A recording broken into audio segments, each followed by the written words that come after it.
మిల్లెట్స్‌ని ఎలా తింటే హెల్తీగా ఉంటాయో, మన బాడీ హ్యాపీగా ఉంటుందో మీకు తెలుసా? నేను రోజా 'బ్యాక్ టు ది మిల్లెట్స్' అనే పేజ్ స్టార్ట్ చేశాను. మిల్లెట్స్ అనేవి 6-8 అవర్స్ సోక్ చేయడం వల్ల మనకి డైజెషన్ ఈజీ అవుతుంది అండ్ వాటి ఫుల్ న్యూట్రియంట్స్ మనకి అబ్జర్వ్. ఈ మధ్య కొంచెం మిల్లెట్స్ మీద అవేర్‌నెస్ అది పెరిగి వాటితో రాగి జావా అవి కాసుకోవడం లాంటివి చేస్తున్నాం.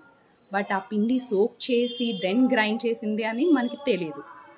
మనం చేసుకుందామంటే ఇంట్లో టైం లేదు. సో, అందుకే నేను ఆ రెస్పాన్సిబిలిటీ తీసుకొని మీకోసం ఆ వర్క్ అంతా చేసి మీకు ఆ పిండిని అవైలబుల్‌గా ఉంచుతున్నా. ఇంకా ఆ పిండితో మనం మొత్తం అన్ని న్యూట్రిషన్ అంతా అందేలాగా నట్స్ అండ్ సీడ్స్ యాడ్ చేసి లడ్డూస్ కూడా చేస్తున్నాం.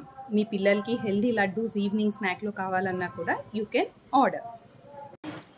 మిల్లెట్స్‌ని ఎలా తింటే హెల్తీగా ఉంటాయో, మన బాడీ హ్యాపీగా ఉంటుందో మీకు తెలుసా? నేను రోజా 'బ్యాక్ టు ది మిల్లెట్స్' అనే పేజ్ స్టార్ట్ చేశాను. మిల్లెట్స్ అనేవి 6-8 అవర్స్ సోక్ చేయడం వల్ల మనకి డైజెషన్ ఈజీ అవుతుంది అండ్ వాటి ఫుల్ న్యూట్రియంట్స్ మనకి అబ్జర్వ్. ఈ మధ్య కొంచెం మిల్లెట్స్ మీద అవేర్‌నెస్ అది పెరిగి వాటితో రాగి జావా అవి కాసుకోవడం లాంటివి చేస్తున్నాం.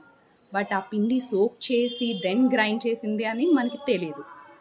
మనం చేసుకుందామంటే ఇంట్లో టైం లేదు. సో, అందుకే నేను ఆ రెస్పాన్సిబిలిటీ తీసుకొని మీకోసం ఆ వర్క్ అంతా చేసి మీకు ఆ పిండిని అవైలబుల్‌గా ఉంచుతున్నా. ఇంకా ఆ పిండితో మనం మొత్తం అన్ని న్యూట్రిషన్ అంతా అందేలాగా నట్స్ అండ్ సీడ్స్ యాడ్ చేసి లడ్డూస్ కూడా చేస్తున్నాం. మీ పిల్లలకి హెల్తీ లడ్డూస్ ఈవినింగ్ స్నాక్‌లో కావాలన్నా కూడా యూ కెన్ ఆర్డర్.